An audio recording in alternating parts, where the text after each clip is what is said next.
Hello sa inyo mga tol, welcome back po muli sa aking channel. Ito mga tol, pag-uusapan pala natin ngayon, itong Toyota Vios. So sa mga babalak na bumili ng Vios, so panoorin nyo ito mga tol at para magkaroon naman kayo ng konting idea. Unang-una natin pag-uusapan mga tol, yung nagustuhan ko kay Vios at bakit. Pangalawa naman, yung ayaw ko naman kay Vios at yung mga bad experience ko. So ayan na, huwag na natin patagalin mga tol, tara umpisa na natin. Game! So yung mga tol, pag-usapan pala natin yung 8 bagay na na-experience ko dito sa Toyota Vios at para sa akin nagustuhan ko talaga siya base sa aking experience. So ito mga tol, umpisa na natin at mag-uumpisa tayo sa number 1. So 8 bagay itong mga tol, sana panoorin nyo to para magkaroon kayo ng konting idea dito sa Vios sa mga nagbabalak dyan na bumili ng Toyota Vios. So number 1 mga tol na na-experience ko, napakagaan niyang i-drive, napaka-smooth at hindi siya manginig. So yun lang na-experience ko kumpara sa ibang brand na na-experience ko rin sa ibang brand. Yung ibang brand kasi 3-cylinder head, kaya yung andar niya manginig. Hindi kagaya sa Vios na 4-cylinder head kasi siya, kaya yung andar niya napaka-smooth at walang inig. Pag pinatay mo nga yung aircon kapag kakamalan mo na hindi umaandar yung sasakyan So ganun po kaganda ang Vios. Sa ibang sedan category kasi mga tol, karamihan sa inilalabas nila na sasakyan na sedan category ay 3-cylinder head. So matipid nga siya sa gas pero ang inig nga lang. Hindi kagaya sa Vios na Pino, talagang satisfied ka talaga at ang sarap niya i-drive. So yun mga tol, naranasan ko number 1. Number 2 naman tayo. Walang kalampag. Hindi kagaya sa ibang brand makalampag kapag kaunting lubak lang, nakakala mo parang kakalas yung pangilalim. Sa Vios na experience ko para siyang bingi yung tunog niya. Ang ganda talaga ng tunog niya mga tol, hindi siya tunog lata kapag nalulubak. Sa ibang brand kasi parang akala mo pag nalulubak tunog lata talaga. So ito ay personal na experience ko at kapag ka nagka-Vios ka, saka mo sabihin na totoo yung sinabi ko. So basta maganda yung pangilalim niya, matibay. At ni-research ko siya, gawa pala ng mga Toyota, matitibay lahat ng pangilalim. So doon sila nakafocus at magaganda ang mga suspension. Ngayon, punta naman tayo sa number 3. Napakatulin at napakalakas humatak ng Vios mga tol. Bakit? Unahin natin yung matulin. Bakit matulin? Ang Vios kasi ay 6-speed at 4-cylinder head, napakalakas humatak. Alam naman natin kapag 4-cylinder head, napakalakas humatak, di ba? Na-experience ko siya nung pumunta kami ng Ace Raid sa Antipolo, yung mga pasahero ko. 4 yung sakay ko, tas 5 ako. Umakit kami ng East Ridge, hindi siya nabitin. Napakataas po ng East Ridge mga tol, dito po sa Angono. Bali na experience ko doon, hindi talaga ako pinahaya nitong Vios. So ito ay personal na experience ko. At marami naman nagsasabi na napakalakas talaga ng Vios mga tol. Tapos pang-apat naman na good experience ko dito sa Vios, ay hindi siya maingay kapag umuulan. Doon kasi sa naranasan ko sa ibang brand na sedan, kapag ka umuulan, ang ingay, tunog lata. Totoo po, yung tunog lata talaga siya. Hindi kagaya sa Vios na hindi ganong maingay. Hindi mo, naramdam mo na umulan, pero hindi siya kasing ingay ng ibang brand. Sabi nga nung yung chewing ko sakay ko siya sabi niya, ganda nitong Vios pala. Pagka umuulan, di masyadong maingay. Kasi daw, dun sa brand na dinadrive niya, kapag ka umuulan daw, hindi sila magkarinigan nung pasahero niya. Kasi ang ingay, tunog lata. Kaya dito ko lang napatunayan na ang Toyota pala, napakatibay ng kaha. So hindi lang sa quality, sa tibay din talaga. So totoo po yan. Doon naman tayo sa pang-5 mga tol. Base sa aking good experience dito sa Vios, napakamura po ng kanyang maintenance. Totoo po yun. Base sa aking pagkasaliksik, ang Toyota Vios pala ay gawa pala dito inassemble sa Pilipinas. So hindi nakataka-taka kung bakit napakarami ng pyesa at napakamura ng pyesa niya. So hindi kagaya sa ibang brand na kailangan pa nilang mag-order sa ibang bansa bago ka makabili. Mag-aantay ka pa ng linggo, buwan bago mo mabili yung pyesa.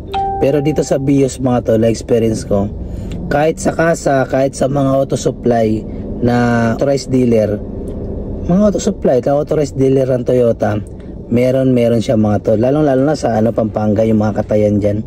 Napakadami po talaga. Pag sinabi mong Toyota Vios, kahit anong pyesa meron silang available. Kaya kung ako sa inyo mga tol, kung bibili kayo ng sasakyan, kung first owner, ng beses pa lang kayo magkaroon ng sasakyan at sedan yung natipuan nyo, itong Vios mga tol, perfect na recommend ko sa inyo.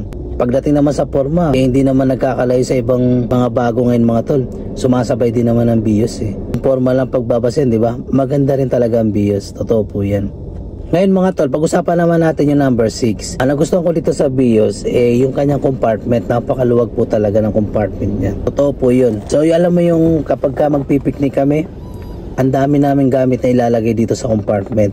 Napakaluwag po at yun ang isa-isa sa nagustuhan ko dito. At pampito naman tayo mga tol sa good experience ko dito sa Vios. Maganda po ang kanyang sounds, totoo po yun. Kasi yung sounds kasi dito o yung speaker na inilagay dito sa Toyota Vios ay Pioneer na. Kaya pala ang ganda ng sounds nito. Makikita mo yung kalabog sa mid-range, sa tweeter. Hindi siya masakit sa tenga, hindi siya tunog tambol. Ang ganda ng bayo ng bass niya mga tol. So may experience mo to kapag ka nagka-Vios ka na. Ngayon yung pangwalo na good experience ko dito sa Vios mga tol ay alam naman natin to na pagka Vios talaga napakatibay niya at ang bilis niya po ibenta. Kung halimbawa nagsawa ka na sa Vios at gusto mong ibenta, napakabilis niyang ibenta at napakamahal pa ng kanyang value. Hindi kagaya sa mga ibang brand na pag naging second hand na at laluma na napakababa po ng bentahan. Hindi kagaya sa Vios na napaka-demand sa marketplace. Kapag pinost mo to ngayon, minuto lang may buyer at sure buyer ka na. So yun po ang nagustuhan ko dito sa Vios. So ayun naman, tapos na natin yung 8 bagay na nagustuhan at good experience ko dito sa Vios. Pumunta naman tayo sa mga bad experience. So ito mga tol, panoorin nyo to. So ito na mga tol, pag-usapan naman natin yung mga bad experience ko dito sa Toyota Vios. Ito mga tol, panoorin nyo to. Number 1 na pag-usapan natin, kapag lumiliko kasi ako mga tol, di ba de-drive ko to, kapag liliko ako ng pakanan o pakaliwa, may nararamdaman ako na parang kaldag, tag. So yun po yung issue na hindi makuha-kuha. Nung pina-check up po na to sa Rapid sa kasa, chinek naman nila yung yung pangilalim ko, wala naman sila nakitang sira. So napansin ko siguro ito yung issue ng Vios na hindi makuha-kuha. Marami ng reklamo na ito mga tol, na kapag nililiko mo siya sagad, yung nag-U-turn ka, di ba? Niliko mo sagad, parang may maririnig kang parang nalulubak-lubak yung gulong niya, parang ganun. So hindi ko alam at hindi pa nasabi sa akin kung ano nga bang issue yun. Pangalawang issue naman sa naramdaman ko, bad experience ko dito sa Toyota Vios, yung gulong niya hindi pantay ang kain. Kahit pina-align ko na, ganun pa rin. Bali, nauunang napupudpud yung labas. Kaya ang diskarte, ginagawa ko, kapag medyo malipis na yung sa labas area, ang ginagawa ko, dinadala ko sa vulcanizing shop. Yung gulong na yun, pinagpapalit ko. Binabaliktad ko lang. Para yung makapal na nasa loob mapunta dun sa labas para pumantay ang kain. So yun na lang ginagawa kong routine kapag nakikita ko na medyo pudpud na yung bandang labas ng gulong. So hindi siya pantay ang kain. Tapos yung pangatlong bad experience ko naman dito, yung ignition coil niya. So nakita nyo naman sa previous vlog ko, yung kanyang ignition coil mabilis bumigay. Kasi nga yung kanyang pagka-silicone medyo malambot nakakalusot yung kuryente.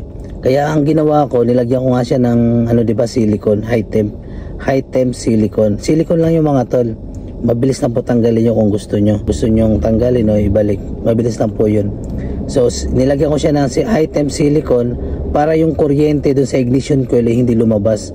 Para yung kuryente niya buo mapunta dun sa spark plug at hindi siya magkaldag-kaldag na akala mo sira na yung spark plug mo kabago-bago pa na ito Kaya yun lang ang na-experience ko dito. Sa pang-apat naman tayo mga tol, yung kanyang interior design o dito yung kanyang yung mga bubong ito.